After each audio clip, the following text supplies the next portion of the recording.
desejando uma boa noite para todos e já agradecendo muito a companhia de vocês pelo canal 16 da NET, TV Câmara Caxias, ou ainda para quem nos acompanha pelas redes sociais da Câmara de Vereadores de Caxias do Sul. Nós estamos transmitindo ao vivo, a partir de agora, mais uma das palestras do ciclo de palestras sobre altas habilidades e superdotação. Segundo ciclo, promovido pela Frente Parlamentar das Altas Habilidades. O primeiro foi o ano passado, quando nós realizamos uma série de palestras, uma vez por mês, conversando com profissionais, com especialistas, que nos trouxeram tantas orientações importantes sobre esse assunto, que a gente vem tratando com muito carinho, porque nós sabemos a importância dele para as nossas crianças, adolescentes, jovens, adultos, para suas famílias, para os professores, enfim. A gente sabe que precisa cada vez mais falar desse tema, trazer luz a esse tema, para que toda a sociedade possa compreender e para que as pessoas com superdotação, com altas habilidades, enfim, tenham o atendimento, o cuidado, o olhar especial, que a gente possa, e a gente usa essa expressão sempre, porque foi uma expressão usada pelas primeiras famílias, né, que nos procuraram, as primeiras mães que nos procuraram, a Cirlei e a Aline e a Tassi, ainda no ano passado, que deram início, o start a todo esse movimento. A gente sempre ouviu delas a questão da invisibilidade dessas crianças, desses adolescentes, e a gente precisa tirá-los da invisibilidade, fazer com que eles sejam vistos, com que eles sejam acompanhados e que esses talentos possam efetivamente trazer tantos bons frutos que a gente precisa para a sociedade de maneira geral. Bom, essa já é, né, a nossa terceira palestra desse ciclo de palestras deste ano. A primeira foi presencial, contamos com o plenário cheio na Câmara de Vereadores. A segunda também, nós já falamos de temas importantíssimos aqui, nos emocionamos com tudo que nós aprendemos, e hoje eu tenho certeza de que não vai ser diferente, porque nós convidamos mais uma vez uma pessoa que é especialista nesse assunto, que tem sido referência em pesquisas, em estudos, mas também para todas essas famílias, em orientações sempre. Então, eu quero, não vou me estender muito, porque o nosso objetivo aqui desse encontro é ouvi-la. Então, eu quero convidar para que venha para essa nossa sala de bate-papo, com muita alegria, Maria Lúcia Prado Sabatella, Maria Lúcia Sabatella, que eu apresento de uma forma muito rápida, porque se fosse contar todo o currículo, a gente ia passar a nossa 1 hora aqui de bate-papo. Mas é profissional de educação, consultora, pesquisadora, especializada nas áreas de inteligência humana, superdotação e talento, é graduada em música, é mestre em educação, é delegada no Brasil do Conselho para Crianças Superdotadas, é social fundadora do Conselho Brasileiro para Superdotação também, fundadora e presidente do Instituto para Otimização da Aprendizagem, o INODAP, em Curitiba, no Paraná. Ela atua como docente, né, como professora em cursos de graduação, pós-graduação, é autora de artigos em revistas especializadas, também livros publicados aqui no Brasil e no exterior. Frequentemente convidada para dar entrevistas, cursos, capacitações, para palestrar sempre em congressos, tanto nacionais como internacionais, e a gente tem o orgulho de receber aqui, nessa noite, para essa nossa conversa, Maria Lúcia Sabatella. Que alegria, seja muito, muito bem-vinda. Boa noite. Eu que tenho que agradecer, porque para mim é uma honra muito grande, é uma emoção muito grande poder estar dividindo o nosso conhecimento, estar dividindo esse tempo com pessoas que estão interessadas, né, em estar se aprofundando, melhorando, e para mim é uma das coisas mais gostosas de fazer, é estar junto com pais, com professores, com os profissionais que estão interessados, e a gente poder ter essa troca positiva, essa troca importante de conhecimento e darmos as mãos, na realidade, para podermos estar juntos nessa luta, nessa batalha, nesse conhecimento, porque quanto mais pessoas estiverem aprendendo, quanto mais pessoas estiverem engajadas, nós estamos multiplicando essa possibilidade, essa oportunidade para tantas crianças mais que estão precisando dessa orientação. Então, eu estou à disposição, tanto agora como depois, para as pessoas que estiverem presentes, eu agradeço a presença, mas não é só uma palestra, mas eu acho que depois, o que precisarem, a gente sempre está à disposição de continuar esse trabalho, porque no momento que a gente se conhece, a gente começa a ficar assim, um pouco mais arraigado uns com os outros, né? Para não deixar que isso morra. Então, a gente tem que dar as mãos mesmo, e eu estou à disposição para, vamos dizer, não é só pela palestra, para as perguntas que estiverem, para as dificuldades que tiverem, para a gente continuar sendo batalhadores dessa mesma causa, né? Então, Tranquilo, vocês vão nos avisando. Vão nos vamos avisando aqui também, tecnicamente. Eu vou passar a palavra, qualquer coisa, Maria Lúcia, se tiver alguma dificuldade da questão da internet, algo assim, eu te interrompo e a gente volta. As pessoas certo. podem também deixar suas observações aí, né, nos chats, tanto no Facebook quanto no YouTube, enfim, podem nos mandar as suas observações, seus questionamentos, enfim. A partir de agora, então, a gente ouve, aprende com Maria Lúcia Sabatella, que hoje vai falar conosco sobre o seguinte tema: superdotados, desafios para pais e professores. Por favor, fique à vontade. Eu só pediria, se por acaso tiver alguma pergunta que você acha relevante, porque às vezes as pessoas colocam no chat, assim, elogios e tudo, eu acho muito bom, acho gostoso, eu não consigo, às vezes, ver estar falando e estar vendo. Se tiver alguma pergunta, pode me interromper, pode perguntar, e às vezes uma coisa que você acha procedente, eu estou à disposição para responder. Então, senão eu vou dando continuidade, tá bom? E a gente deixa um tempinho no final para perguntas também, tá? Perfeito. Então, vamos só compartilhar aqui a minha telinha, né? Deixa eu só voltar aqui. Então, o nosso tema, né, hoje, que é desafios para pais e professores, e também para nós, pessoas, e para os profissionais, nós temos muitos desafios quando nós estamos nessa causa, né? Então, quando a gente fala dos superdotados, para a gente saber quem são, nós temos que pensar um pouquinho. Eu estou vendo um bando de crianças, eu estou vendo um bando de pessoas, estou vendo um bando de alunos. Quem são eles, né? Como é que eu vou conseguir descobrir? Eu quero fazer alguma coisa, eu quero estar engajada, mas e daí? Como é que eu descubro quem são eles? Então, nós temos que entender um pouquinho do desenvolvimento, então, vou passar um pouquinho rapidamente para a gente entender um pouco do desenvolvimento dessas criaturinhas, né? Para a gente poder ficar um pouquinho mais à vontade, para já começar a reconhecê-los. Eu gosto muito de pensar assim, como é que as pessoas se desenvolvem? Então, quando a gente pensa assim dos precursores da teoria de desenvolvimento humano, essa parte do desenvolvimento cognitivo, nós lembramos muito de Piaget, né? Que teve um enorme impacto sobre a psicologia do desenvolvimento e da educação. Então, o Piaget ele separou as fases do desenvolvimento da criança em 4 estágios, né? O sensório motor, que é a parte só da parte sensorial, dessa parte motora, da parte da motricidade mesmo, a parte do pré-operatório, onde as crianças começam a se descobrir a parte simbólica do conhecimento, operatório concreto, onde a gente já passa para a parte de concretização de números, de símbolos, né, de noções de volume, de substância, e o operatório formal, onde a gente termina essa parte toda vamos dizer, da socialização e de toda a parte do conhecimento. Então, normalmente, a base da educação foi feita em cima da teoria de Piaget. Aí eu pergunto assim, o que a gente faz quando esse desenvolvimento não obedece ao que diz a teoria?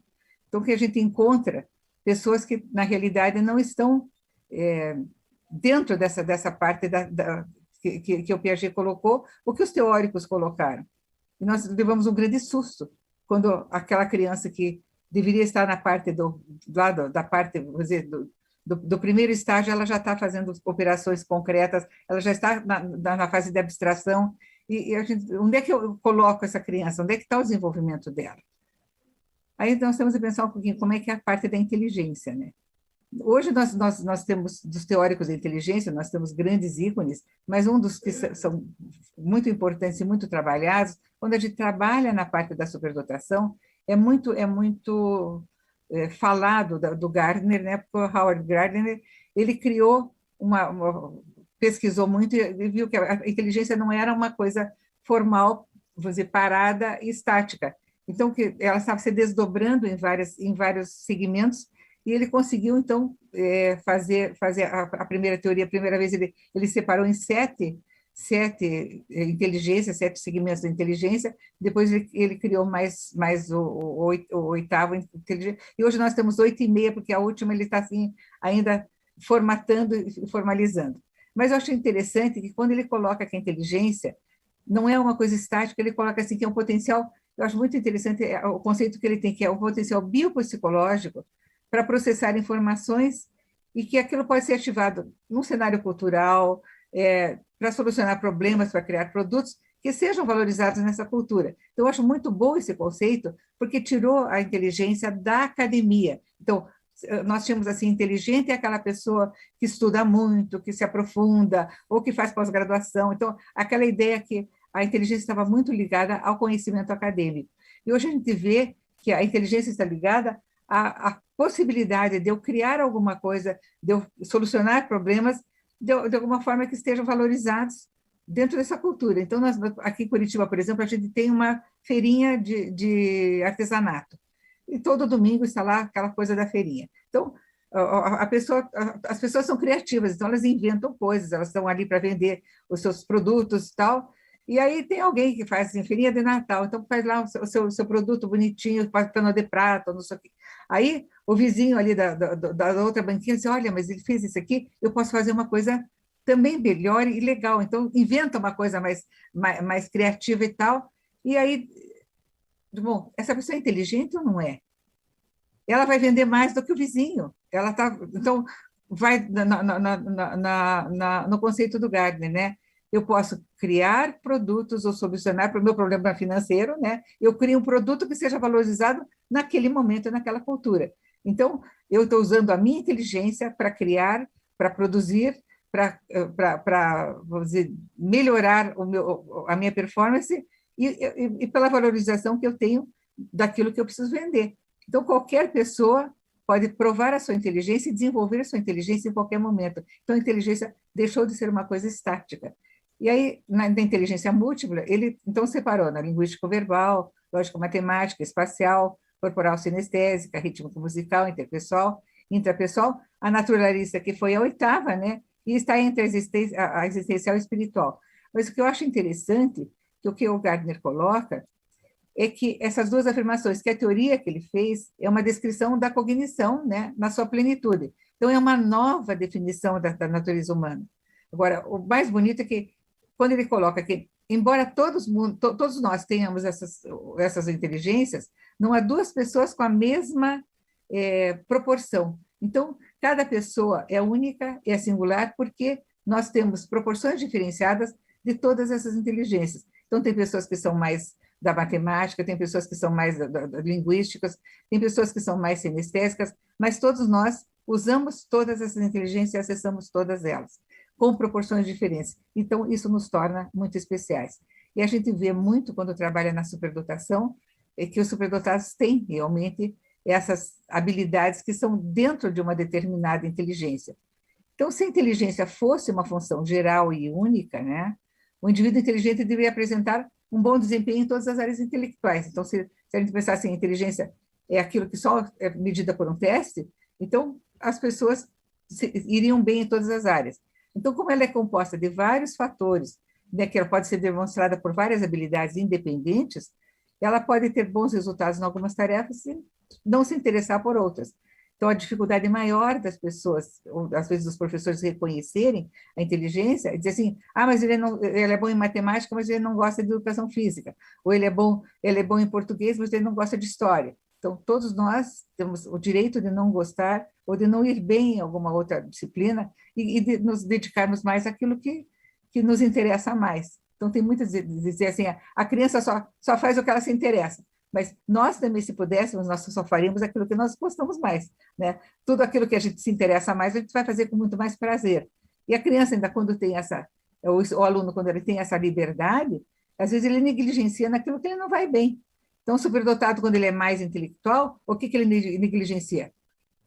O futebol, a parte dos esportes.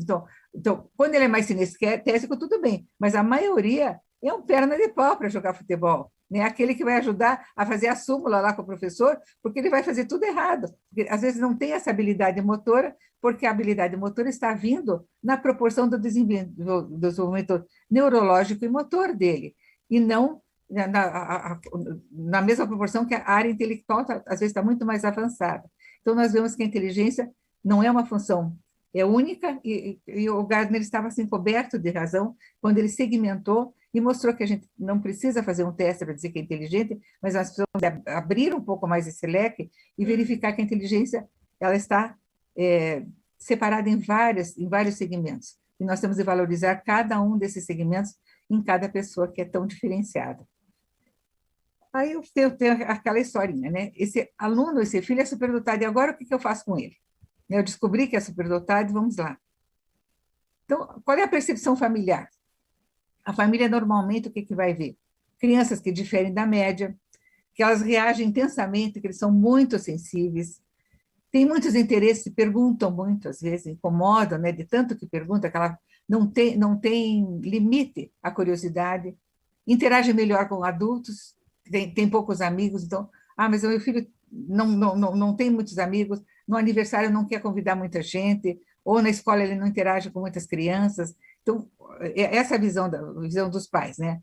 Possuem um raciocínio e uma lógica e um ritmo em comum para aprender, e às vezes estão desmotivados pela falta de desafio, pela falta de estar assim, com novidades ou com alguma coisa diferente na escola. Então, eles precisam vivenciar um ambiente escolar inadequado. Então, eles ficam num ambiente que não está aquém, às vezes, do seu conhecimento, mas eles se desmotivam. Então, essa percepção mais da família. Na percepção escolar, o que a gente vê? Os alunos que destoam da maioria, eles parecem desatentos, não têm interesse, às vezes, em completar a tarefa, copiam a agenda pela metade, porque já decoraram, já sabem mais ou menos assim o que é para fazer, então o que eu tenho que escrever, né? Perguntam muito, como o que os pais notaram também, interrompem a aula, tem grande poder de argumentação, então, quando o professor tem que fazer, mas por que eu tenho que fazer? Mas será que eu tenho que fazer? Mas por que eu tenho que repetir de novo? Eu já fiz uma vez, por que tem que fazer de novo, né? Então, essa argumentação de sempre tem um porquê no meio do caminho. Resistem às tarefas repetitivas, então, se eu já fiz, tenho 20 contas para fazer, eu já fiz 5. Isso eu já sei qual é o raciocínio. Por que eu tenho que fazer mais 15? Então, essas coisas incomodam muito, tudo que for rotineiro e repetitivo. E são muito ativos, muitos são vistos como hiperativos, e hoje, com o autismo, né? Então, tem criança autista de tudo quanto é jeito agora.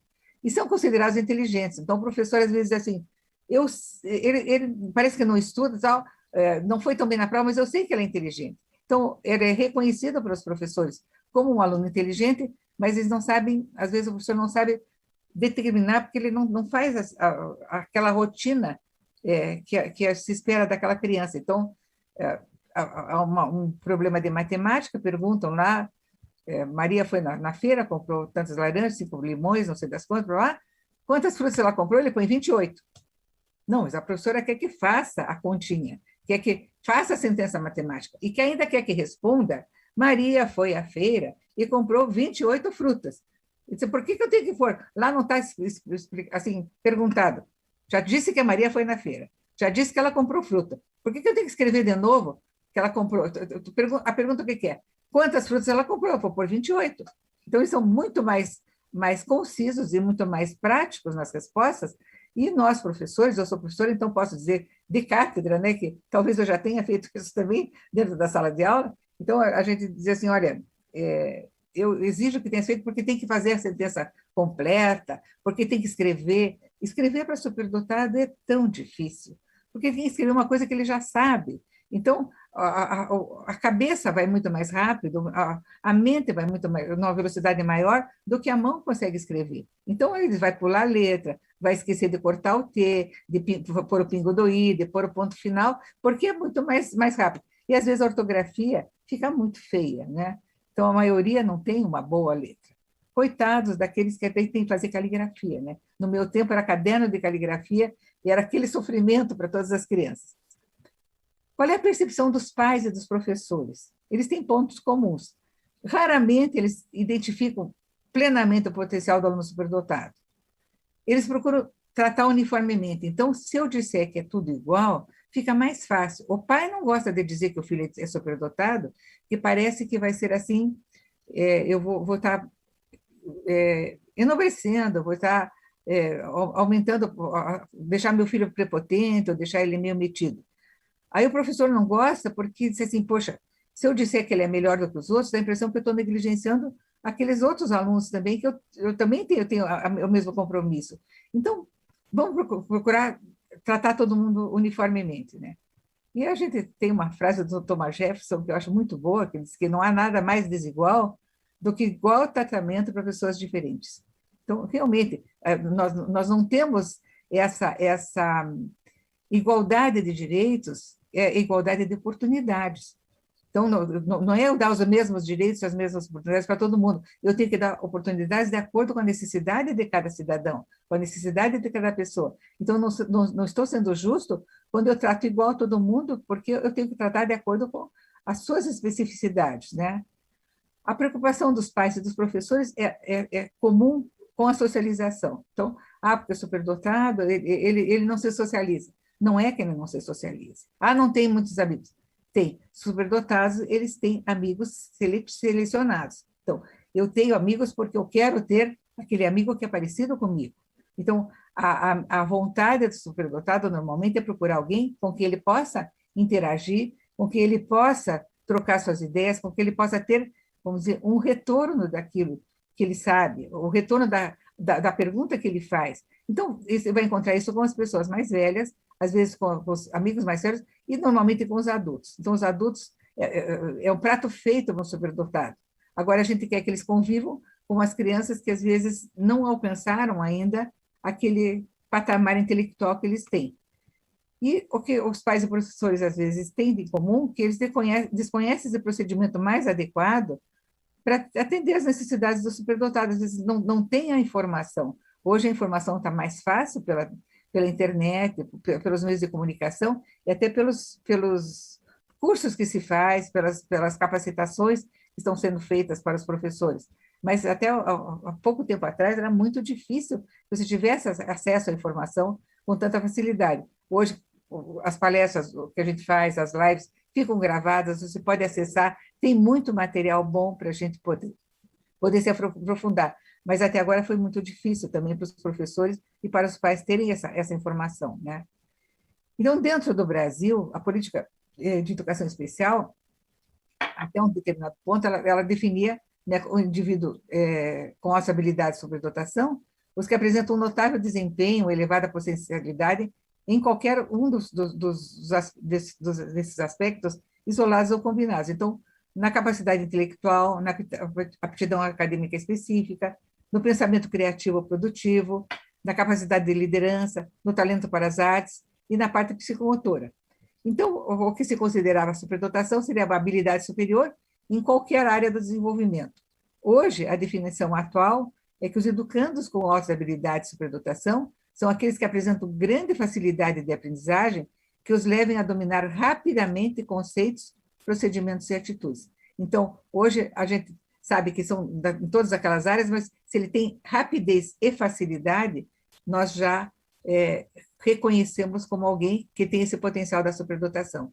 Então, a gente já não limita tanto, mas aprende com muita facilidade, aprende rapidamente, vamos olhar com mais cuidado. Eu gosto de falar um pouquinho da terminologia, porque você faz muita confusão, né? Então, essa terminologia do precoce, é superdotado, é prodígio, é gênio. Hoje diz assim, mas a criança antes dos 6 anos é precoce, não se reconhece a superdotação. Então, vamos lá, o que quer dizer o precoce? Eu acho que muitos psicólogos ou profissionais da área, eles normalmente acham que a superdotação só vai ser avaliada ou reconhecida depois dos 6 anos. Não sei aonde que ficou esse limite, mas eu consegui descobrir que, como os testes de QI, que eram padronizados no Brasil, começavam aos 6 anos, que eu vi que é o teste que é o nosso padrão ouro, que é reconhecido como teste, que não é de superdotação, mas é um teste de inteligência, e um teste, vamos dizer, mais clínico, ele começa aos 6 anos. Então, antes, como eu não tinha um teste que reconhecesse, eu dizia, então, que a criança é precoce até os 6 anos. Não, a gente pode reconhecer a superdotação desde muito cedo pelas habilidades que vão se apresentando. E pela precocidade. Então, vamos ver o que quer dizer isso.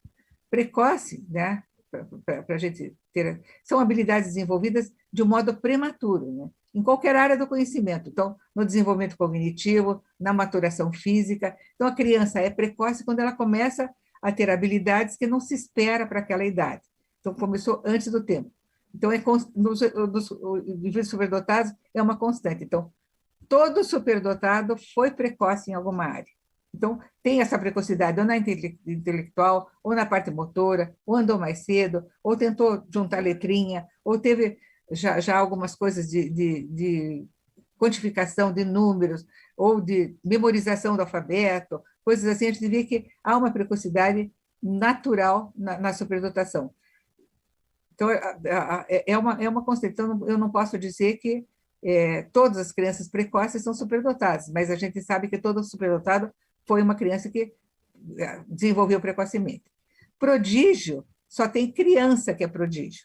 Então, a criança apresenta um nível avançado de habilidade mais ou menos parecido com um profissional adulto. Então, você vê, às vezes, um vídeo de uma criança tocando piano, mas de uma forma fabulosa, ou fazendo parte de uma orquestra, ou cantando muito cedo.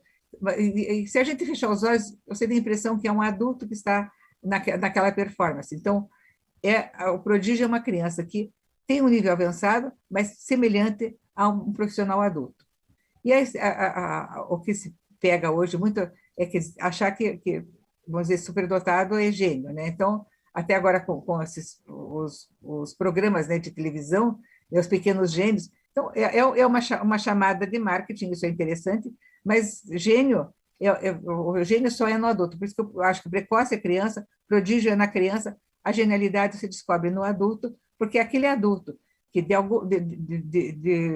ele deixou para nós uma transformação em algum campo do saber, do conhecimento, ele mudou conceitos que eram previamente estabelecidos. Então, a gente sabe que Einstein mudou o conceito da física, né? da relatividade. Nós vimos assim Copérnico, Galileu, pessoas que pesquisaram, foram desacreditados inicialmente, até o Leonardo da Vinci, que pesquisava toda a parte vamos dizer,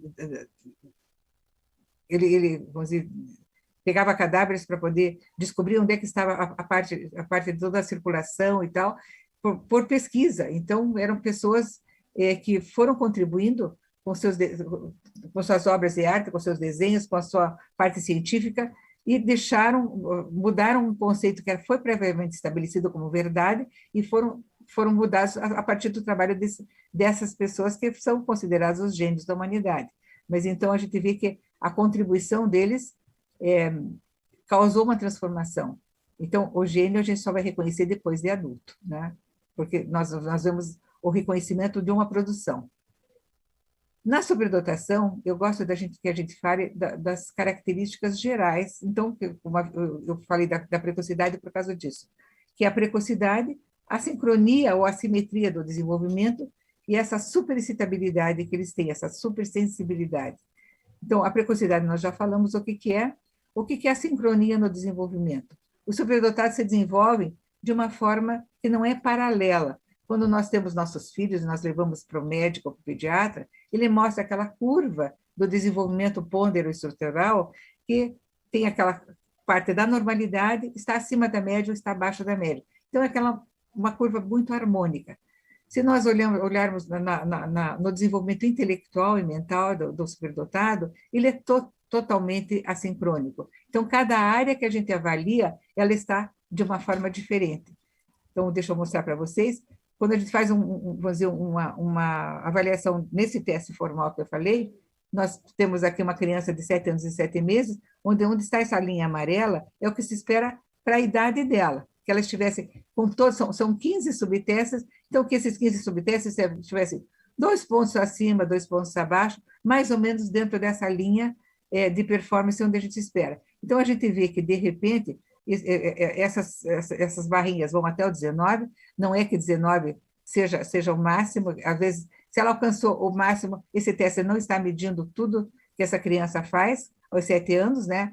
Então, não se espera que ela estivesse com vamos dizer, todas esses resultados paralelos. Então, a gente vê que cada área tem a sua velocidade de crescimento e a sua diferença de atuação. Então, quando se faz esse teste, você vê assim, são 15 áreas do desenvolvimento mental e cada uma está numa velocidade. Então, a gente vê que esse desenvolvimento é assincrônico, ele não é paralelo. Então, por isso que a gente nota que no superdotado ele é muito expressivo isso. Numa criança que não é superdotada, ele fica um pouco mais ele obedece mais ou menos essa linha vamos dizer, do desenvolvimento que a gente espera. E essa superexcitabilidade, o que vem a ser? Né? A grande intensidade que os superdotados têm, eles são extremamente sensíveis, e a intensidade é o resultado de uma capacidade muito grande dele receber os estímulos de vários tipos. Então, o que acontece na superdotação? Eles reagem mais do que o normal, durante um período que é muito maior do que o normal, a um estímulo que às vezes é muito pequeno. A coisa é muito pequenininha e eles fazem um cavalo de batalha, um pampeiro daquele tamanho, né? Porque para eles aquilo foi muito sério. Então, isso não envolve... Não, porque essa da personalidade. Não é só fator psicológico. É uma sensibilidade que eles nascem do sistema nervoso central. Então, o sistema nervoso superdotado, ele já é mais acurado, ele é mais sensível. Então, ele capta as coisas, desde muito pequeno, ele capta esses estímulos que vêm pelos 5 sentidos. Então, a parte motora, a parte visual, a parte sensorial, vamos dizer, do olfato, a parte do tato, né? Então, nós vamos ver aqui com vocês algumas características que vocês vão reconhecer e vão guardar para sempre como, vamos dizer, para o reconhecimento dessa grande excitabilidade que eles têm. Então, eu coloquei ali a teoria de Dabrowski. E Dabrowski foi psiquiatra, psicólogo, que ele esteve durante as 2 guerras, ele foi condenado nos campos de concentração.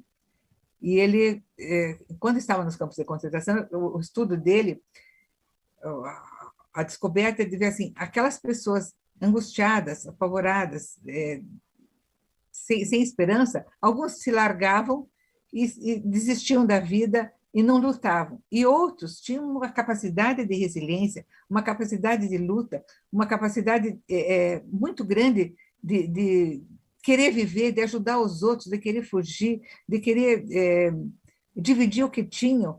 E ele começou a ficar assim, preocupado. Como é que tem a personalidade humana é tão diferente? Como é que as pessoas conseguem fazer esse tipo de diferenciação no momento de uma crise muito forte? Aí ele criou a teoria dele, que é da desintegração positiva, que as pessoas, quando elas se desintegram totalmente, às vezes elas juntam os pedaços e se recolhem e criam uma coisa muito maior. E aí, quando ele saiu, voltou à vida normal, saiu do campo de concentração, ele começou a estudar os gênios da humanidade e saber, né, por que os gênios, que tiveram, às vezes, vidas muito difíceis, que tiveram de lutar pelas suas ideias, que foram, às vezes, rechaçados naquilo que acreditavam, nos seus ideais, como é que eles conseguiram chegar a fazer as suas produções? Então, ele descobriu, nesse estudo, nessa pesquisa, ele foi descobrindo, ele separou, não tinha nada a ver com a superdotação, era mais trabalhando no desenvolvimento humano e nessa parte psicossocial mesmo do ser humano. E aí ele separou em 5 áreas onde se manifesta essa grande sensibilidade das pessoas. Então, intelectual, sensorial, imaginativa, psicomotora e emocional. Hoje eu separo para falar das habilidades das pessoas, das características da superdotação. É muito bom falar dentro dessa grande sensibilidade, porque essas áreas nos dão praticamente todas as características dos superdotados, crianças, jovens e adultos. Então, ele coloca muito que aquele que manifesta várias formas de supersuscetabilidade vê a realidade de uma maneira diferente, mais forte e mais multifacetada. Porque se eu tiver, então, sensibilidade em todas essas áreas, naturalmente que o meu contato com o mundo é muito mais expressivo, é muito mais impactante. Então, eu vejo a vida de uma forma muito mais forte e muito diferente. Então, eu acho que para a gente entender bem dessa parte das características, eu separei para a gente conversar sobre essas áreas da superexcitabilidade.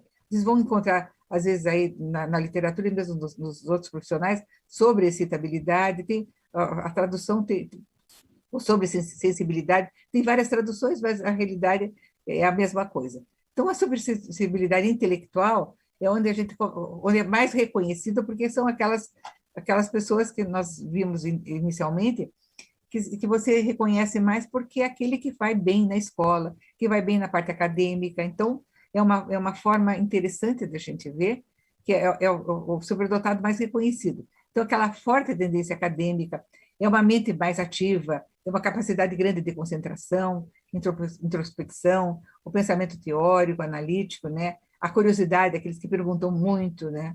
A habilidade de planejar, geralmente são bons leitores, fazem perguntas pertinentes, são bons nessa parte de, ops, passou, de jogos intelectuais e tal. Então, o que a gente vê como características? É uma crítica excessiva para si e para os outros. Então, se eu sou muito bom, eu vou exigir muito de mim na parte acadêmica e, às vezes, eu vou querer que os outros também sejam iguais. Né? Uma exigência com resultados, uma preocupação com a lógica, com a verdade, o comportamento mais perfeccionista e aquela atenção muito grande para detalhes. Então, quando a pessoa é muito sensível, é muito ligada a essa parte intelectual, ela vai apresentar mais ou menos essas características. Se for na parte imaginativa, é aquela facilidade para fazer invenção, jogo, fantasia, criatividade, né, percepção dramática, ou brincar com a imaginação, aquelas pessoas que sonham acordados, são mais visionários, né? Faz associação de imagens, usa de metáforas. O que a gente vê como características? Às vezes, uma mistura da ficção com a realidade, contar muitas histórias, dramatizar muito, uma baixa tolerância com a rotina, porque se eu gosto de coisas imaginativas, a rotina deve ser assim traumatizante, né? Para uma pessoa que tem essa parte assim muito criativa. Dificuldades com as repetições, então aquela criança que não gosta de repetição, normalmente ela está com a imaginação, vamos dizer, com o cérebro indo a uma velocidade muito maior, né? Visto como visionários, visto como aquele, né, sonhador, a pessoa que gosta de sonhar acordado, né? Está sempre imaginando alguma coisa mais bonitinha ou melhor. A superexcitabilidade emocional, ela é refletida mais por um sentimento mais intenso, aquela pessoa que ela precisa mostrar, vamos dizer, a sua emoção, a sua vontade, as suas coisas, se identifica muito, mas você vê na linguagem corporal que ela precisa desse movimento, ela precisa dessas coisas, mostrar o que eu estou sentindo, então, aquela que você faz a leitura pela própria face da pessoa, né? Então, expressões afetivas fortes, ela é muito empática, tem compaixão. A criança que teve amigos imaginários, então, ela está muito dentro dessa parte emocional. Nós vamos ver na característica que ela tem dificuldade para ajustar-se nos novos ambientes, porque o ambiente onde eu estou me dá mais tranquilidade e me dá segurança. Então, quando sai do seu ambiente, a parte emocional se afeta, né? Reações somáticas, então, aqueles que têm algum tipo de reação orgânica quando a coisa não está boa. Então, nas crianças, a gente vê dor de barriga, a dor de cabeça, a urticária, né, as alergias, o contato, né, com reações cutâneas também, medos, ansiedade. Então, depois ali, mãos suadas, palpitação, fica nervoso, sua na mão, né? Então, a gente vê pessoas que tem esse tipo de característica, não, mas a minha mão não sua, mas eu também não tenho essa grande excitabilidade na parte emocional, né? Então, sentimentos de culpa, de inadequação, e são as pessoas que têm mais suscetibilidade à depressão. Não vou dizer que todos sejam deprimidos, não, mas assim, por elas são muito afetivas e muito ligadas emocionalmente nas coisas, elas se frustram com mais facilidade, e pode ser aquelas pessoas que deprimem, e na parte infantil também tem depressão, né? Então a gente precisa cuidar com isso. Quando a parte psicomotora, é uma alta estabilidade do sistema neuromuscular, então é uma coisa que acontece com as pessoas que gostam de movimento. Então, a pessoa que tem necessidade de movimento, tem necessidade de ação, a expressão corporal é mais de gesticulação, ela se comunica com o corpo, ela precisa estar se expressando de uma forma mais assim intensa corporalmente. Então, nas características, é um comportamento mais agitado, as ações são mais impulsivas, às vezes tem essa facilidade para criar alguns tiques, algumas manias, assim, porque movimentos corporais mais repetitivos. E, às vezes, compulsões, de alguma forma, né? A fala é mais acelerada, há um excesso de energia, aquela pessoa que não pode ficar, né, sossegada. Então, na criança, a gente vê, tem crianças que vêm fazer uma avaliação e elas querem ficar andando em volta da mesa, elas estão, ou querem estar desenhando junto, escrevendo, e a gente vê no adulto, por exemplo, aquele que já pega no avião, já fica no corredor, porque ele tem que esticar as pernas, tem que se mexer, tem que levantar de vez em quando. No teatro também, se ficar no meio lá da plateia, ele vai ficar incomodado. Então, deixa eu pegar um cantinho, que se eu precisar levantar, precisar sair, de vez em quando o corpo necessita de um pouco de movimento, né? E essas são aquelas pessoas que têm uma dificuldade maior de relaxar, diminuir a atividade cerebral para poder dormir. Então, a gente vê que são pessoas que, às vezes, trazem essa dificuldade porque a atividade cerebral não tem botão de off, né? O cérebro não tem aquela teclinha que você desliga. Então, você pode dormir, mas ele continua trabalhando. Então, às vezes, lá na metade da noite, ele acende de novo e a pessoa tem insônia, tem coisas assim. Isso a gente vê na criança também, que faz bruxismo, que se mexe muito na cama, que sua quando está dormindo, porque a atividade cerebral continua, né? O corpo não fica paradinho, mas o cérebro não. Na parte sensorial, então, é uma excitabilidade em relação aos sentidos. É um refinamento mais na apreciação daquilo que é bonito, a sensibilidade à estética, ao toque, né? À textura. Eu pego no tecido e eu gosto. Agora tem aquele tecido que pinica, né? Aquela coisa que me incomoda, né? Então, às vezes, a coisa muito do pescoço, a lã, ou etiqueta, nem se fala, né? Aquelas coisas que eles se incomodam muito, e nós adultos também nos incomodamos, né? Então, aqueles aspectos sensoriais das experiências, às vezes, assim, se emocionam muito com uma música, se emocionam muito com um filme, às vezes, até vai às lágrimas, ou um pôr de sol maravilhoso, um nascer da lua, são as pessoas que estão mais ligadas ao seu sentido sensorial, aos seus estímulos sensoriais. Então, tem uma dificuldade muito grande aos estímulos sensoriais negativos. Então, um cheiro muito forte, um barulho muito alto, um ruído que me incomode, a luz piscando, brilhante, às vezes não tem assim, a tolerância, né? Vamos dizer, do tempo das baladas que tinha aqueles globos, né? Que giravam, que fazia aqueles pisca-pisca, e a gente que aquilo tirava do sério, né? Às vezes a gente vê a compulsão à seletividade alimentar. Hoje isso está virando um problema, que já tem pessoas que têm que fazer reabilitação sensorial, mas não, o superdotado tem muito isso. Eu não gosto de banana porque parece que aquela coisa é muito melada, melequenta, né? Eu não gosto de coisa da maçã porque é farinhenta. Então, algumas coisas da textura, no sabor, ou às vezes na textura mesmo do alimento, eles não têm tolerância. E, às vezes, só de olhar, a manga me parece uma coisa muito nojenta. Então, não como manga. Às vezes, nunca experimentou, mas já sabe que não vai gostar porque parece desagradável, né? Então, às vezes, essa sensibilidade à textura, ao toque, costuras e etiquetas, né? A costura da meia, você vai pôr o tênis em cima de uma meia que tem uma costura, para eles vão bancar o dia inteiro, né? Porque aquilo é muito incômodo.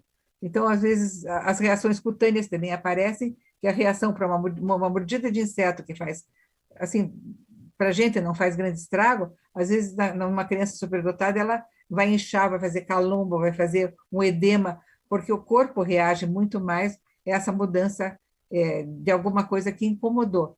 E nós vemos no superdotado umas coisas curiosas que eu não acreditava que existisse, né? Tem superdotados que dói para cortar a unha. E eu dizia assim, não, unha e cabelo não dói, é uma queratina, isso aí já morreu, é uma célula morta. E eu tive de me render à realidade que tem crianças e adultos também que se incomodam muito. Tive adultos, uma psicóloga que trabalhava comigo, que ela não conseguia cortar a unha. É um negócio assim, desesperador. Quer dizer, a lixa de unha já é uma coisa que incomoda, quer dizer, o barulho da lixa e tal. Mas cortar, ela pegava assim aquele cortador que geralmente os homens usam, e ela ficava com aquela, sabe, com desespero, uma cara de desespero dela, apertava aquele negócio assim, eu digo, mas dói, ela se dói.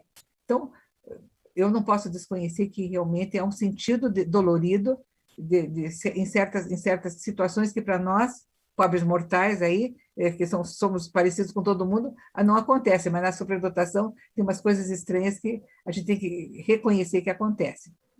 Então, como nós passamos as cinco áreas, né, eu acho que dá para ter uma ideia boa de tantas características e por que são características que nem todos têm, porque nem todos têm essa superexcitabilidade em todas as áreas. Então, dependendo da área, vai aparecer mais características em cada uma. Por isso que eu gosto de separar dentro dessa teoria do Dabrowski, que eu acho que abrange bem para a gente entender que tem uns que são mais na parte sensorial, outros que são mais na parte intelectual, e a gente respeita cada um na sua especificidade. Aí, Maria quando o Lúcia, profissional... posso te interromper só um pouquinho? Pode sim, com toda certeza. Obrigada. Só porque apareceu aí entre os questionamentos, a gente está falando em superexcitabilidade, a pergunta da Camila, por exemplo, dizendo que o filho dela parece que tem um pouquinho de cada dessas características, e aí ela está perguntando se isso pode. Pode sim, pode, porque o superdotado ele é muito sensível. Então, ele pode ser sensível em todas as áreas. Naturalmente, que vai ter uma que ele é mais, outra que é menos, mas assim, é bom a gente separar, porque talvez, Camila, você consegue reconhecer muitas das áreas que o teu filho é sensível e que realmente você vai ter que respeitar. Né? Então, se isso acontece com a criança, ele tem que ser respeitado, né, dessa forma, para você ver que não é uma frescura, vamos dizer, uma chatice, mas que faz parte do sistema nervoso central dele. Ele tem um sistema nervoso que é mais acurado, ele é mais sensível. Então, a gente tem que saber, às vezes, até orientar a criança e fazer essa autorregulação, afastar desses estímulos muito fortes que você sabe que vai incomodar. E porque tem pais assim, isso é frescura, vamos lá, aguenta tal. Tem criança que não suporta festa de aniversário, quando canta parabéns, aquela coisa daquela barulheira, esse ruído, eles se escondem, depois eles voltam. Então, hoje, quando dizem assim, é autista porque não gosta que cante parabéns, tem nada que ver. Superdotado tem essa sensibilidade, às vezes não gosta, às vezes se emociona, às vezes ele não gosta daquele momento. É um momento emocional que, às vezes, é muito afetivo, então eles, às vezes, se preservam. Então, a gente tem que cuidar para preservar essa parte deles, porque é o respeito que nós temos de ter quando a gente consegue conhecer um pouquinho mais da superdotação. Então, o profissional que não conhece isso, ou que sabe pouco dessa questão socioemocional, ele pode ser levado a um diagnóstico equivocado, é o que está acontecendo muito hoje, né? Tratando com, vamos dizer, com medicação, com psicofármacos, o que deveria ser tratado com aconselhamento, com orientação, com isso que os pais estão fazendo hoje, de conhecer um pouco mais, né? Pensar talvez numa psicoterapia quando é necessário, mas assim, dessa autorregulação que a gente tem que ajudá-los, porque eles vão viver nesse mundo sujeitos a todos esses estímulos. Mas se eles entendem que isso é uma coisa que incomoda, eles sabem também se afastar do estímulo no momento que ele está sendo mais impactante, né? Então, o que pode acontecer nessas condições que tem acontecido, né? De confundir as superexcitabilidades com condições patológicas, né?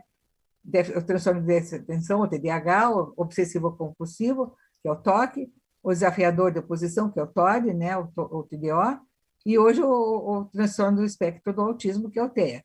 Então, o que a gente se preocupa é que, às vezes, a falta de um tratamento apropriado, né? O diagnóstico errado pode, vamos dizer, nos afastar dessa identificação correta e tratar como patologia aquilo que deve ser, achando que é uma patologia que pode ser curada com estimulação, ou com tratamento, ou com remédio, uma coisa que faz parte da condição dessa criança. Então, nós temos de tratar mais como uma orientação, conhecer o que está acontecendo, para não cair nesse lugar comum de ir para uma medicação, quando a criança não precisa de medicação, ela precisa de entendimento da sua condição. Então, a complexidade intelectual, eu acho, está demandada com a profundidade emocional.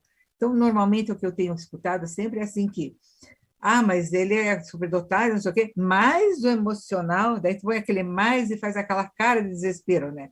Mais o emocional. Então, da mesma maneira que o pensamento do superdotado é mais complexo, ele alcança uma estação diferenciada, ele é mais intuitivo, ele percebe mais, ele é mais intenso, ele é mais sensível, natural que as emoções não vão ser iguais do comum das pessoas. Então, ele vai ser mais intenso nas emoções, ele vai ser mais complexo naquilo que ele está sentindo. Então, eu não posso imaginar que alguém que tem tudo a mais né, no conhecimento, no desenvolvimento, na intuição, na sensibilidade, ele tenha a parte emocional exatamente igual a todas as outras pessoas. Nós temos de saber que nós temos um emocional mais intenso também. Isso acontece na criança, acontece na adolescência. Nós temos um adolescente que é adolescente igual a todos os outros, mas coitada da mãe, né? Que tem que dar conta de uma adolescência um pouco mais exacerbada. Então, a parte hormonal, são cuidados que a gente vai ter que sempre pensar, que é um pouco mais complexo, é um pouco mais intenso. Eu gosto muito dessa frase, vou deixar para vocês, que vocês pensem muito nela. E eu uso muito isso com os pais. Por trás de cada comportamento há um sentimento. A criança está revoltada, está braba, ou sei lá, mudou de comportamento. Primeira coisa, atrás desse comportamento existe um sentimento muito forte. Quando nós atendemos a necessidade, por trás de cada sentimento há uma necessidade. Agora, quando nós atendemos essa necessidade, em vez de focar no comportamento, nós lidamos com a causa e não com o sintoma. Então, no momento que a gente pensa, meu filho mudou de comportamento, se rebelou, está revoltado, ou não está dormindo, alguma coisa. Existe um sentimento por trás disso. E esse sentimento está vindo de uma necessidade que ele está tendo. Então, o superdotado mudou o comportamento, nós temos que olhar. Tem um sentimento, tem uma causa. Vamos começar a lidar com a causa e não rechaçar que não devia se comportar assim, é feio fazer isso. Não. Vamos ver o que está detonando. Então, vamos pensar sempre nos nossos filhos dessa forma. Eu gostaria de lembrar vocês que alguns comportamentos são sinais de alerta. Então, já que nós temos pais, nós temos profissionais aí, eu acho que alguns comportamentos superdotados, tanto nas crianças como nos jovens, são indicadores que alguma coisa não está bem. Então, até agora nós falamos da parte bonitinha, agora vamos falar da parte preocupante, né? O que a gente tem que estar muito alerta. São desconhecidos pelos pais educadores e, às vezes, a gente recebe muito mais crítica do que reconhecimento ou de acolhimento. Então, vamos cuidar quando a criança diz que não gosta da escola, dos professores, que procura desculpa para faltar, se aborrece na sala dela. Ah, é tudo muito igual, não gosto, não quero ir. Acha que os colegas infantis terminam as tarefas antes dos outros, fala que só faz o que já sabe, não aprende nada de novo. Isso para vocês é comum, né? Procura sempre a enfermaria, tem dor de cabeça, de estômago, dorme na sala, sente-se mal, se mostra cansada. Então, no começo, ela não quer ir, daqui a pouco ela começa a ter enjoo antes de ir para a escola, às vezes começa a ter febre antes de ir para a escola. Então, vamos ter um pouco de atenção, alguma coisa não está funcionando direito. É hora dos pais tomarem providência, verificar realmente o que está acontecendo. Regridem domínios anteriores, físicos ou intelectuais. Começa a falar mais infantilizado, diz assim que não sabe mais fazia cálculos, agora não sei mais, não sei mais ler, muda o comportamento.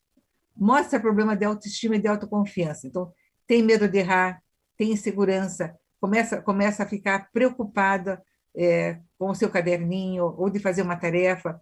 Vamos olhar com mais cuidado. Diminui o rendimento, baixa os resultados, esquece material, esconde as tarefas, esconde os testes, esconde o caderninho. O que está acontecendo, né? Altera atitudes, fica agressiva. Então, nós temos, às vezes,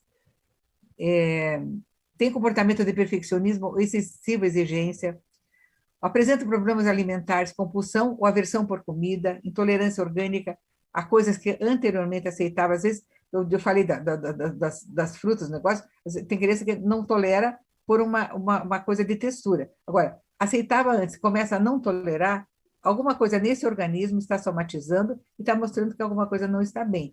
Então, tem alteração no sono, ou dorme muito ou não consegue dormir, pavor noturno, são sinais de alerta para os pais. O jovem, então nós pegamos a criança, começa a mostrar isolamento em relação à família e aos amigos, evita ocasiões sociais, recusa convites para as atividades que apreciava. gostava de ir na casa da avó, gostava não sei das contas, gostava. Daqui a pouco ele começa a recusar.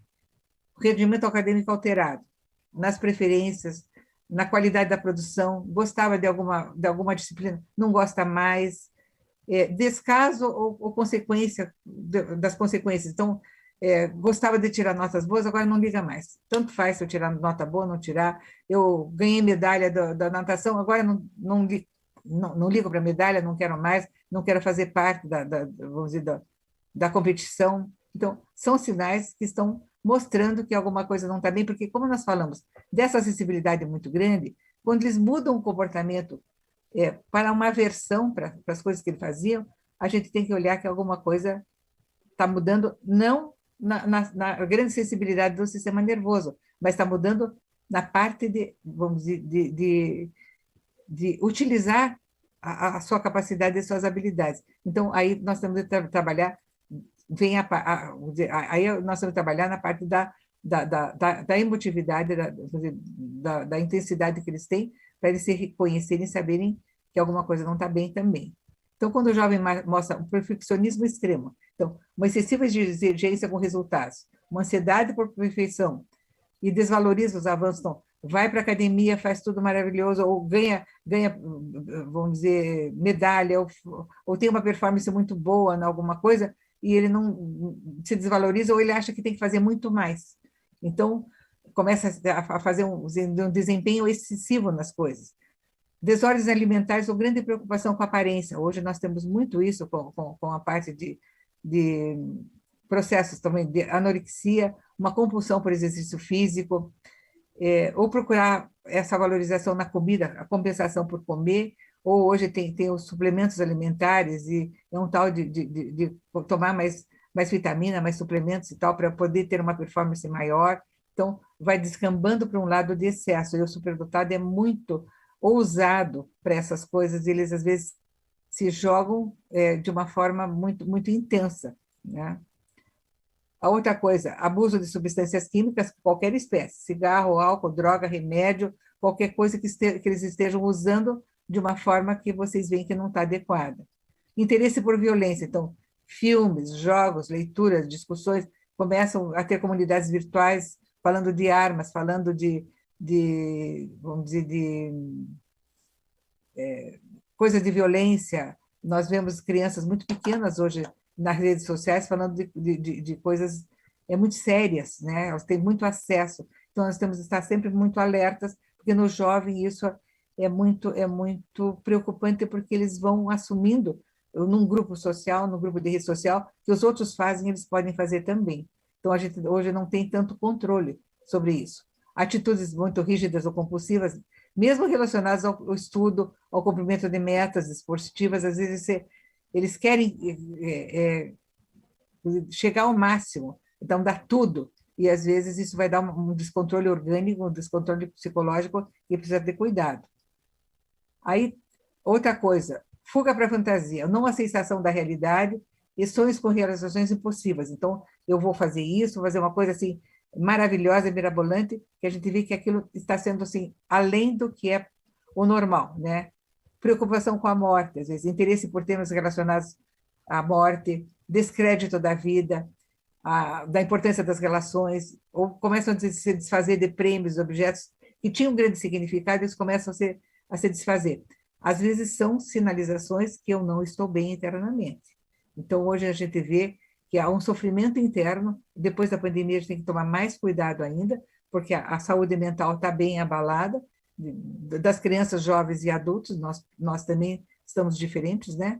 Então, a gente tem que tomar um pouquinho de cuidado, que o jovem está muito, vamos dizer, acessível a esse tipo de modificação de comportamento. Nós, pais, temos que estar um pouco mais atentos. Então, sugestão para nós, né, pais e professores. Uma vez que nós temos a Marisol aí fazendo esse trabalho tão maravilhoso, né, dentro da frente parlamentar, então vamos pensar, desenvolver um contínuo de serviços, programas educacionais, aconselhamento psicológico familiar. Precisa a gente ter pontos de apoio, né? Nós temos em Nodap aqui em Curitiba, vocês de Caxias estão tendo essa facilidade de ter esse acolhimento, né? de pessoas que estão aí tentando lutar, abrir o espaço para que os pais, os professores tenham essa informação. Então, é um serviço assim maravilhoso que pode estar sendo feito. Vocês têm que ampliar isso para outras frentes, né? Expandir os serviços para abranger uma faixa do ensino infantil até o universitário. Não pensar que a superdotação está só lá na pré-escola, mas nós sabemos que até a universidade e depois dela, eles precisam muito de ajuda. Advogar e defender mudanças na cultura educacional. É o que vocês estão fazendo, eu dou os parabéns, né? Promover aceitação e respeito pelos alunos superdotados. Se a gente começar a reconhecer, nós vamos estar muito mais, vamos dizer, aparelhados, né? E eu queria deixar como assim, uma reflexão final para vocês, que eu tenho colocado em todas as minhas palestras. Depois da Covid-19, né, nós temos modificações na escola, na pessoa, na sociedade e na família, né? Não podemos desconhecer que nós estamos assim numa outra realidade. Então, vamos lá. Na pandemia, os desafios podem ter resultados positivos e negativos. Nós estamos vendo que quanto nós aprendemos, quanto nós estamos tendo contato com outras pessoas, né? Eles geram um movimento de busca de solução. No momento que a gente tem um desafio, a gente vai procurar buscar soluções. Então, nós tivemos assim uma dificuldade muito grande, acho que vocês todos, né, de ver fechar as portas de uma escola e a escola deixar de cumprir sua função. Nós, professores, acho que sentimos assim uma mutilação, né? A insegurança de a gente enfrentar alguma coisa que você não sabe o que viria pela frente. Então, o encontro das soluções, será que elas foram inovadoras, foram obrigatórias, são criativas? Nós tivemos de dar aulas, palestras, cursos online, nós estamos inventando maneiras diferentes de nos comunicar, né? Então, nós tivemos lives e transmissões, congressos nós fizemos online, seminários, eventos, né? Cursos, reuniões, o atendimento online, consultoria, supervisão, quanta coisa a gente inventou, orientação, né? Coisas que nós podemos nos comunicar com o Brasil inteiro, com as pessoas que têm dificuldades, que podem nos... Hoje ficou muito mais confortável, no começo me assustava muito, mas agora eu fiquei mais confortável de conversar com as pessoas, né, na telinha, então ficou muito gostoso. Então, durante e pós a pandemia, não sei se é pós-pandemia, nós ainda estamos transitando por ela, então várias reações com o ensino não presencial nós temos. Nós temos crianças e jovens com vários diagnósticos. A superdotação está vindo camuflada sobre patologias. Infelizmente, nós temos de hoje fazer esse tipo de coisa, informação sobre a superdotação, para separar o que é patologia do que é condição desse ser humano especial. Então, nós não podemos misturar as coisas. E hoje a coisa está muito... Nós vimos que hoje ela está assim, meio que camuflada, né? Problemas agravados com o aparecimento de outros, então as crianças, os adultos que tinham problemas, às vezes exacerbaram algumas coisas e apareceram outros tipos de problemas. Situações familiares conturbadas, dificuldades escolares também aumentaram muito, nós temos 2 anos praticamente sem escola, né?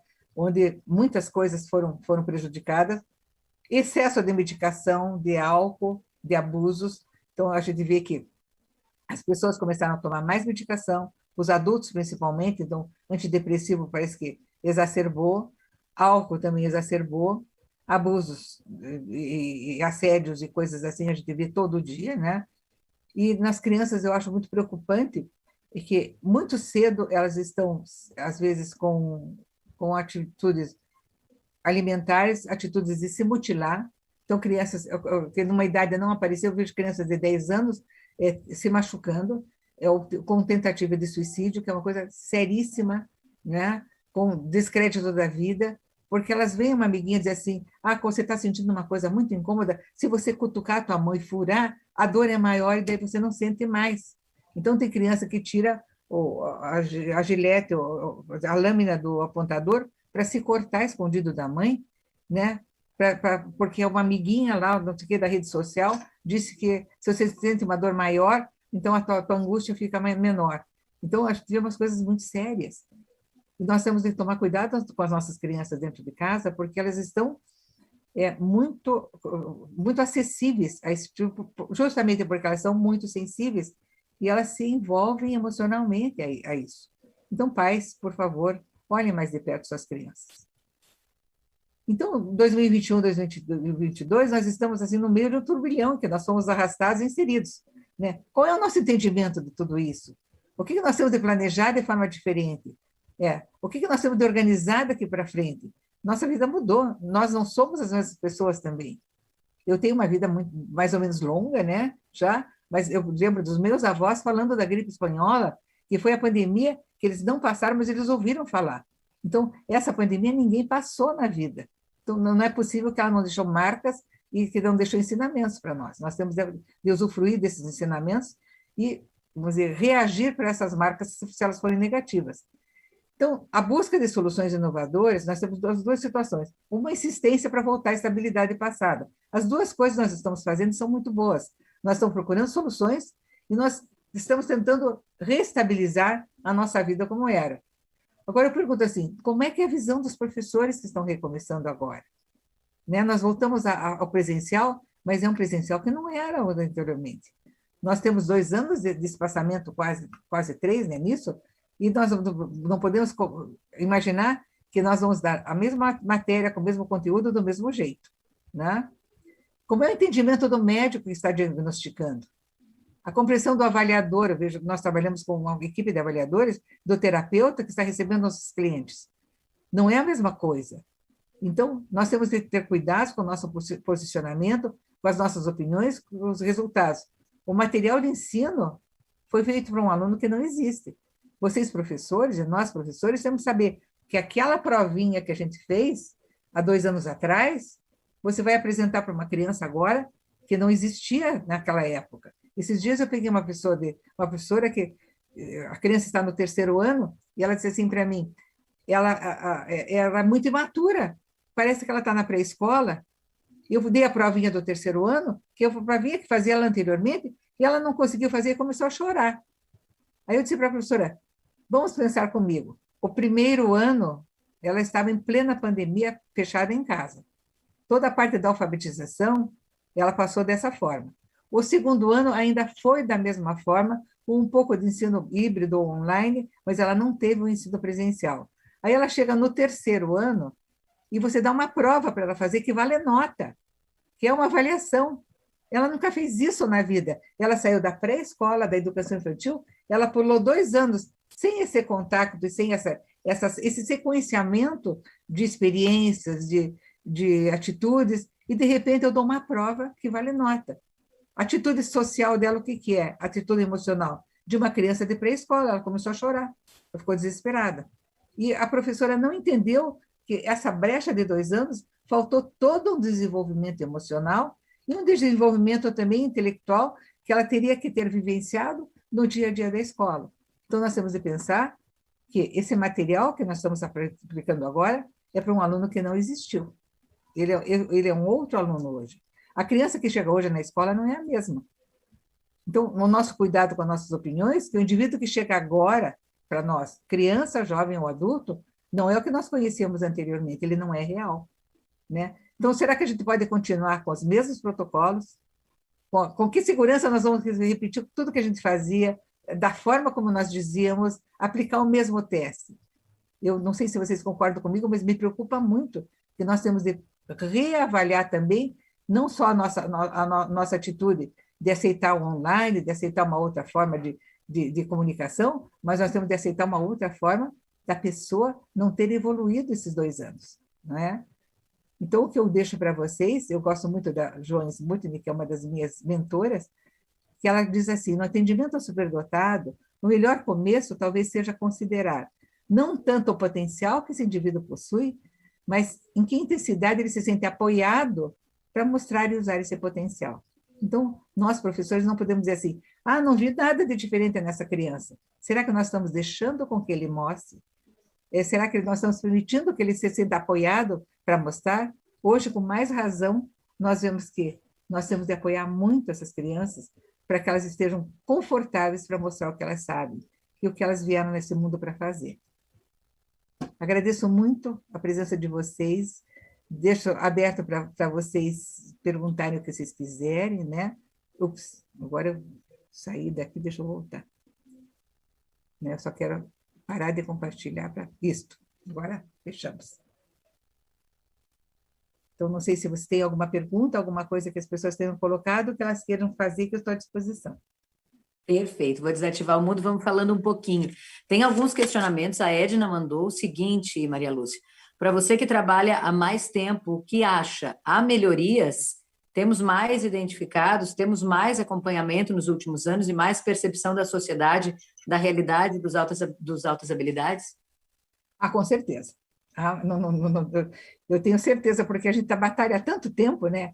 Quando eu falava em superdotado, isso há 20 e tantos anos atrás, parecia que eu estava dizendo um palavrão, né? Era uma coisa assim muito, muito absurda. Então, hoje, já há uma grande naturalidade, e nisso a pandemia nos ajudou bastante, porque ficou muito mais comum, você está ouvindo lives, você está ouvindo pessoas, você está conhecendo o Brasil inteiro, está conhecendo outros profissionais, então parece que ficou mais acessível. Então, natural que o trabalho que a gente está fazendo de tirar da invisibilidade, está acontecendo isso. E eu acho que não tem como as pessoas, os professores e os pais disserem assim, isso não existe. Hoje nós temos uma coisa concreta que está sendo, não está mais mascarada, ela está ali pronta para ser entendida. Então, até quando a pessoa assim, não estou vendo nada, olha, tem um canal lá do YouTube, tem essa palestra, vou passar o link para você. Então, a gente tem muito material para dividir, né, e para multiplicar esse conhecimento.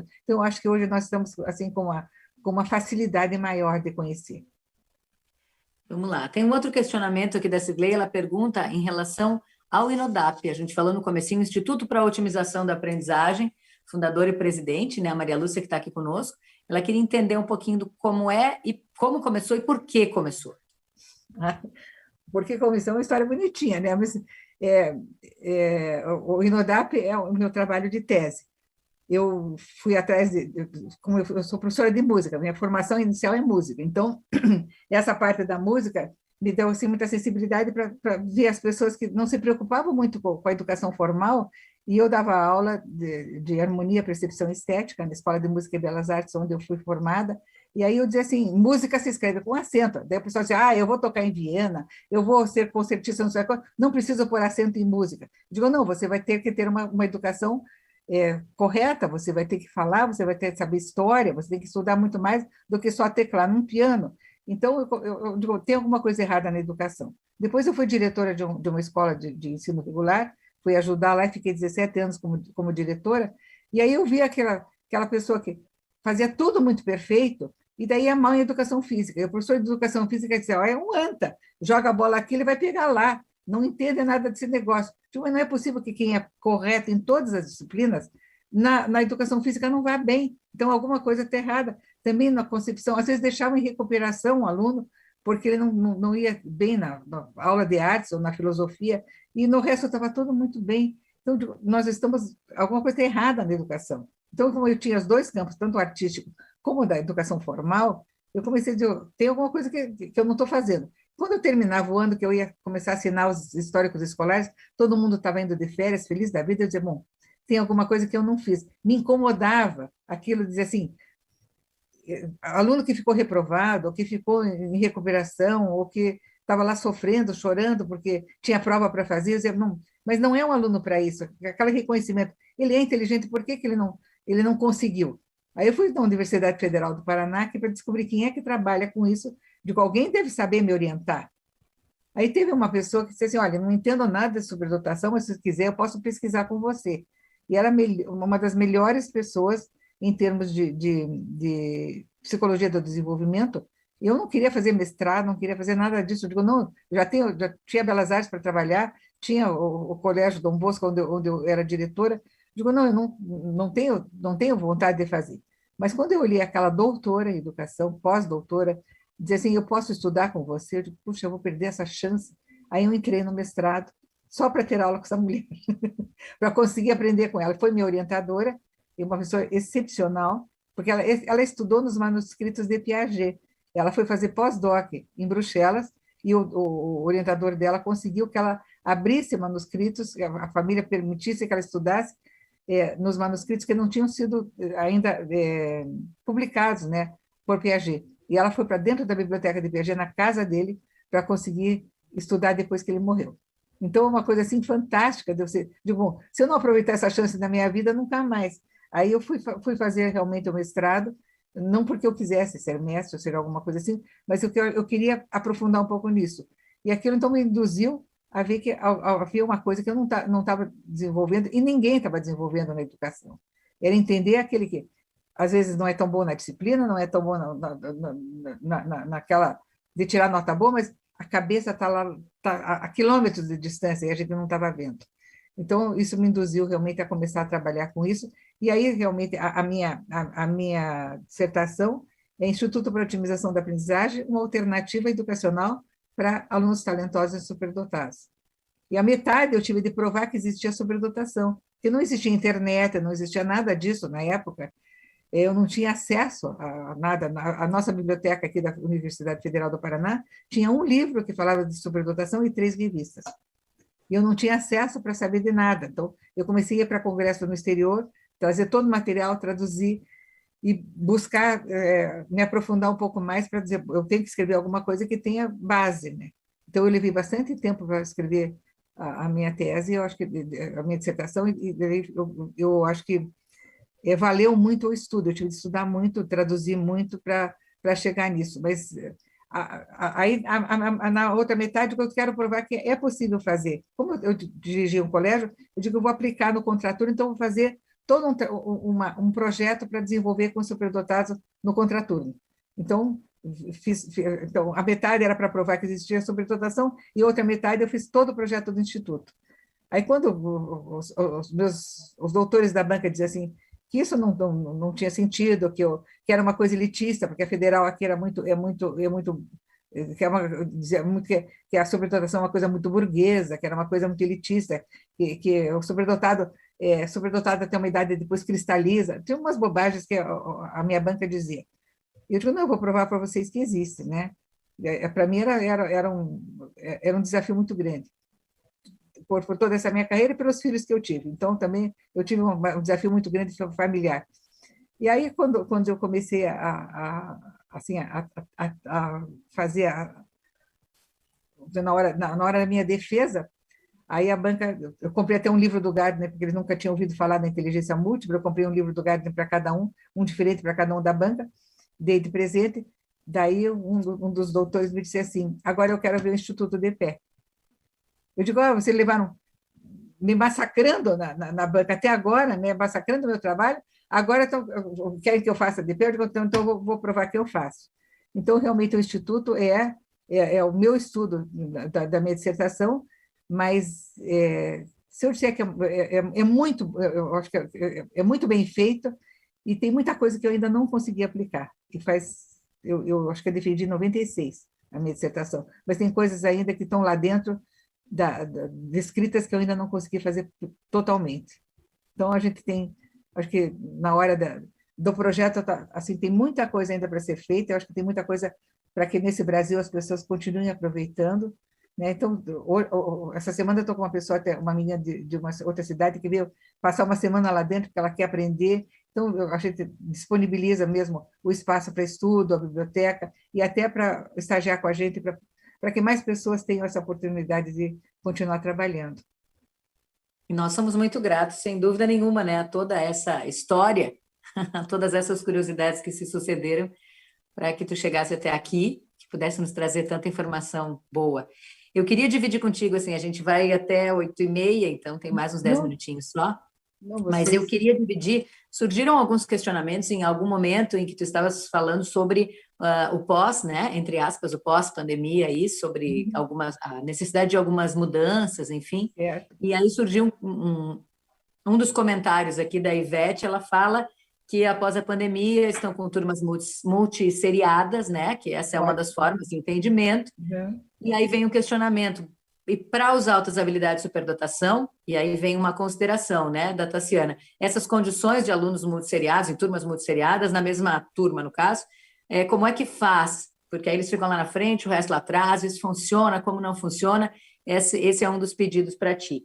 E aí já vou engatar, porque é um assunto que a gente não tratou especificamente aqui, mas que, como é uma dúvida, acho que a gente pode passar por ela também, que é da Fran, que ela fala sobre a questão do avanço, né? Ela está falando, a criança está no primeiro ano, ela pode terminar o primeiro ano na metade, ela pode ser avançada para outra turma, se isso é legal, né? Se isso está em lei, são os dois questionamentos que surgiram aqui. Bom, então vamos do mais fácil, que eu acho assim, a parte da aceleração da criança é uma das coisas, é uma medida legal, é uma medida prevista, né? É um direito legal que ele tem, e não é que não quer dizer que toda superdotado precisa acelerar de série, mas às vezes é a única medida que nós temos. Porque, como nós não temos um trabalho específico de enriquecimento curricular, de aprofundamento, às vezes, quando a criança está muito defasada, ela está muito insatisfeita, quando eu coloquei vou dizer, aqueles sinais de alerta, ela está insatisfeita, ela não está indo bem, ela não gosta, ela começa a negligenciar a escola, ou ela começa a rejeitar. Então, emocionalmente e fisicamente, a gente vê situações que estão comprometendo o desenvolvimento da criança. Às vezes, a única solução é passar ela para uma série mais avançada, onde ela tem desafios diferentes. Então, e a preocupação dos pais, normalmente, e vem sempre essa pergunta, é como é que meu filho vai conviver com gente mais velha do que ele? Então, se nós pensarmos bem claramente, a criança que entra numa série, ela está convivendo com crianças que fazem aniversário em janeiro e está convivendo com crianças que fazem aniversário em dezembro. Então, ela já tem uma diferença de faixa etária de 1 ano aí. Se tiver crianças que foram retidas, ela às vezes tem diferença de faixa etária na convivência de 2 anos. A impressão que eu tenho é assim, que se eu passar para 1 ano para frente, dá a impressão que os mais velhos vão pegar essa criança e vão trucidar. Isso não acontece, gente. A criança às vezes se sente tão bem, tão mais desafiada numa série onde ela tem pessoas que estão fazendo coisas mais interessantes, que para eles sempre é muito produtivo. Se for bem orientada a aceleração, sempre ela causa benefícios. Só é desagradável se você pega a criança sem preparar nada e põe de uma série para outra e acha que ela tem que chegar sabendo conteúdos que ela não teve contato. Ah, mas você não sabe fração? Você não passou para o 3º ano? Não. Então, começo a querer que a criança tenha conhecimento de bola de cristal, né? Ela nunca viu, então ela tem capacidade de fazer mais rápido, de entender, mas ela precisa ter o contato com esse conteúdo. Então, se ela passa na metade do ano de uma série para outra, nós temos de pegar um psicopedagogo, alguém que diga assim, quais são os pré-requisitos que ela precisa para ter entrado nessa fase. Então, é um pré-requisito só acadêmico. No resto, tudo ela vai se sentir muito melhor. Então, as questões de aceleração são muito boas. Sempre funciona muito bem, então não precisa ter medo disso. É legal, é previsto, e às vezes é a única solução que a gente tem. Então, eu acho que é só saber fazer e ter alguém que entenda da superdotação acompanhando nessa transição inicial. Depois vai dar certo, e acho que é uma coisa que vai naturalmente. E do contato que eu tenho, tem muitos pais que estão com a criança lá no Jardim 3, na pré-escola, e dizem assim, não vamos acelerar, não vamos pôr no primeiro ano, porque ele é muito imaturo ainda, porque ele chora, porque não sei das coisas. Às vezes a criança, ela não é imatura, ela é muito sensível, como nós falamos, e às vezes ele sente mais, se emociona mais, chora mais, então a gente confunde imaturidade, sensibilidade com imaturidade. Às vezes a criança é só muito mais sensível. E ela precisa. Então, eu vejo muitos adultos hoje dizendo assim, eu saí da minha turma porque minha mãe me segurou na pré-escola porque achava que eu não podia entrar no primeiro ano, que era muito imaturo, que eu ainda estava inadequado. Então, eu vejo muita queixa daquela que não foi acelerado ou que não foi respeitada a sua graduação normal, né? A outra pergunta era sobre a parte de classes multisseriadas. Eu acho que são experiências que estão sendo feitas agora. Então, é difícil a gente poder fazer uma avaliação, porque é uma coisa mais pedagógica. Eu acho que cada escola está, como eu disse, está achando soluções. Então, são os desafios que nós estamos enfrentando e precisa ter essa coragem, realmente, de criar soluções diferenciadas. Eu acredito que sempre vai ser muito produtivo fazer a classe multisseriada. Era coisa que existia anteriormente, quando você não tinha possibilidade de colocar cada criança na sua etapa, nas zonas rurais e tudo, se fazia a classe multisseriada e ninguém morreu por causa disso, né? Tem tanta gente que estudou dessa forma e progrediu e tudo bem e deu conta. Então, acho que essa classe multisseriada também vai ajudar, porque é uma experiência nova. E eu acho que hoje nós estamos na zona rural, nós temos experiência escolar, os professores têm bastante bagagem para poder dar conta das pequenas situações que acontecerem. Então, acho que a gente tem que ousar mesmo, tem que pôr a bola para frente, dar a cara para bater, ter a coragem de criar situações novas, porque repetir o que estava sendo feito não vai dar certo. Nós estamos com crianças diferentes, nós estamos com professores mais abalados, nós estamos com professores que tiveram de fazer mágica nessa época da pandemia, se reinventar de todas as formas. Então, acho que nós aprendemos a criar outras estratégias. Eu só acho que o errado é a gente querer repetir o que a gente fazia e voltar ao status quo anterior. Isso não vai dar certo porque nós somos outras pessoas. Então, acho que eu parabenizo a ousadia. Eu acho que a gente tem que tentar ver se alguma coisa não der certo, são realinhamentos que a gente faz internamente. E os pedagogos têm bastante conhecimento para poder alinhar isso aí. Eu acho que a gente tem que confiar no trabalho. Muito bem, Maria Lúcia. A Yara veio comentando aqui, eu estou acompanhando um pouco dos comentários pelo YouTube, pelo Facebook. No YouTube, a Yara comentou que aconteceu isso, ela recebeu um aluno, né, nesse processo aí da aceleração do segundo para o quarto ano, que foi excelente, que a autoestima melhorou muito, né, que ela fez complementação com pesquisas, desafios, enfim, mas que ela acha que foi bem importante e reforçou essa tua frase, né, colocada da sensibilidade versus a imaturidade, que talvez fosse o que, num primeiro olhar, se enxergaria aí, né. Eu queria agradecer rapidinho, assim, algumas pessoas que eu anotei que ao longo do tempo foram comentando aqui, certo, e agradecer a presença delas. A vereadora Tatiane Frisso é uma das integrantes da nossa frente parlamentar, né, que vocês sabem, é uma frente formada por vereadores que são interessados no assunto e, quando podem, participam conosco também das atividades. Então, a Tatiane Frisso, minha colega, inclusive de partido, obrigada por ter passado, não sei se ainda está conosco, mas obrigada por acompanhar. E aí também, olha só que legal, Maria Lúcia, as duas das nossas palestrantes aí, das duas palestras anteriores estão conosco, a Lúcia Lambi e a Michele Cussu. Então, muito legal que elas estejam acompanhando também. Queria citar a nossa diretora aqui de Educação Especial, da SMED, que é a Silvana Cagol, Sequinato Cagol, que bom que está conosco também acompanhando. A SMED, que é a nossa Secretaria Municipal de Educação, também está muito envolvida, buscando conversar muito com os professores, né, levar esse assunto. Obrigada, comentou agora há pouquinho. As minhas meninas, a Tassiana, a Cirlei e a Aline, né, as que plantaram as primeiras sementinhas aqui disso tudo.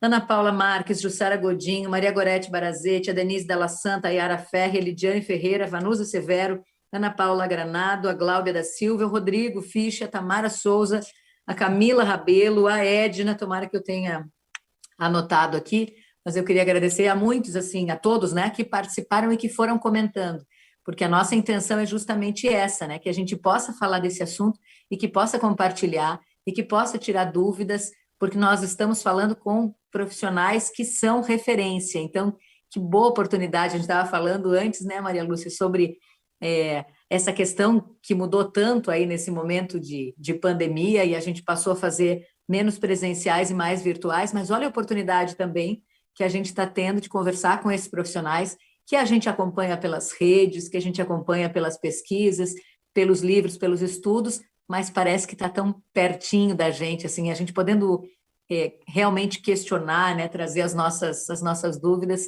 Então, eu preciso te agradecer imensamente por ter aceito esse nosso convite, por ter tirado esse teu tempo, né, para dividir conosco os teus conhecimentos.